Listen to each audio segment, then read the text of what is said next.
Mike, let's start first with your team. I know still a work in progress, but your kids got behind early, fought back, had a lead for a while. In the end, too much Joe Latimer. We'll talk about him in a minute, but I thought the fight in your team was pretty good tonight. Well, right. You know, when a team comes out like Monroe with the caliber that they have, and they play, then I'm not taking anything away from them. You know, they play a very aggressive style of defense, a very excellent defense, right out of probably Bo Ryan's defensive playbook there. And you know, you have to match that intensity, or you're not going to compete. And that's what I told our players, and I'm very proud of the way they came out and handled that situation.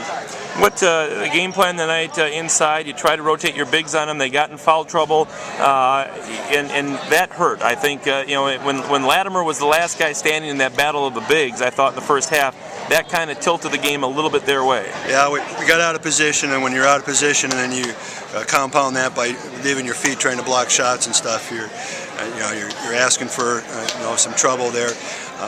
Those are things that are correctable. Unfortunately, it happened at any opportune time, as it did tonight. Then we were also trying to double down, but we were kind of late with that a few times as well. Then, so those are some things that you know, we haven't had to do in our first few games because we haven't faced the quality big guys here. But in a way, it's going to help us out for a conference battle Thursday at Mineral Point, because they're going to have a 6'6" center as well. So. Well, you combated a lot of that with some good guard play. Your guys got in the seams, managed to hit some outside shots at times, and you know, you took a lead in the halftime, and then you know, things looked good. Well, we actually went back to our old offense that we've ran for the last few years, which is a 4-out motion, and because we started in the Kansas high-low there, and we were a little impatient there and not reversing the ball, and so we went to the motion offense, and it got us into a better flow. It was hard to get into the flow of the game tonight, and I'm not making any comment about the officiating, but just when you have a stoppage of play, which they were calling the fouls as they had to and stuff, it's really tough to get in some type of rhythm.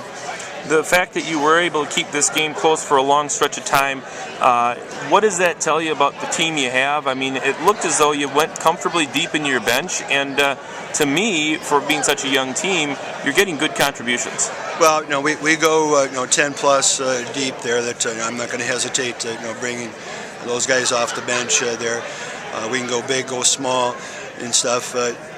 We have to compensate for our lack of varsity experience and a little bit of the injuries that we've had for the season here as well. And I think that we're coming along. We're not really clicking on offense yet. I think that'll come hopefully soon, but like Thursday night.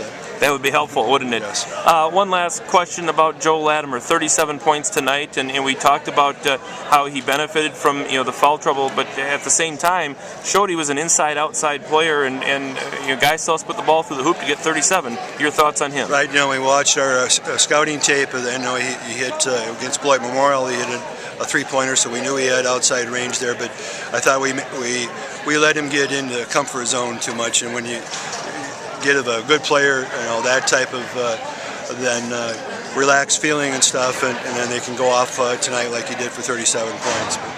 Well, Mike, we wish you the best of luck against Mineral Point. Good showing tonight, and good luck the rest of the way. Thanks.